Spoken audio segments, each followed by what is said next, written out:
disahkan buat kali yang kedua dan kemudian diuruskan seperti biasa. Jadi beg mayat atas troli pun masuk ke bilik mayat. Sebelum ni ayah tak pernah lagi tengok mayat orang kena hukum gantung, tapi apa bezanya pun dengan orang mati yang biasa, orang mati yang lain. Mati aksiden, perut kepala terburai, pecah semua pun dia dah tengok. Jadi ayah tak ada benda sangat lah kot. Tak takut sangat lah dengan mayat yang kena hukum gantung ni. Ayah pun buka lah beg. Ayah buka beg, ayah tengok je muka.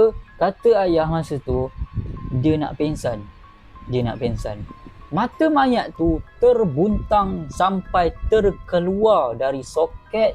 Terkeluar dari mata ni, terkeluar dari soket dia. Mulut ternganga dan lidah ni terjuntai sampai ke dada. Panjang mat. Lidah apa tu mat? Since tu first time lah ayah tengok kejadian yang macam tu. Ayah tak tahu sama ada itu adalah normal untuk pesalah hukuman gantung ataupun tak. Ayah dan pembantu dia lah menyiapkan mayat tu.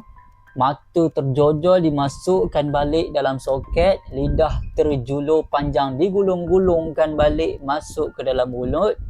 Untuk pastikan lidah tu stay dalam mulut, satu tali diikat dari bawah dagu ke atas kepala. Terakhir, darah yang keluar dari hidung dan telinga dibersihkan juga. So far so good. Bila dah selesai, mayat pun disimpan dalam peti sejuk sementara menunggu tuntutan waris. Ingat tak ada apa dah selesai. Pejabat urusan bilik mayat ni betul-betul sebelah tempat simpanan mayat. Masa tengah masukkan report semua, tiba-tiba terdengar suara orang menangis dari sebalik dinding. Dari bilik dinding sebelah adalah bilik mayat. Dalam pejabat ada tiga orang, termasuk ayah lah. Mula-mula masing-masing buat-buat tak tahu je lah, buat-buat tak endah je, apa tak. Tapi bila dah berpanjangan, bila dah berlarutan, semua tak boleh buat tak endah. Salah seorang dalam bilik ni, pemandu ambulan pandang ayah. Din, kau tak payah cakap apa-apa. Kata ayah aku ni lah dengan tenangnya. Dalam hati tu, Tuhan je lah tahu. Punyalah debar. Makin lama, makin kuat pula nangis tu. Diorang tak tahan dah. Kata ayah, benda tu siap cakap macam ni. Maafkan aboy.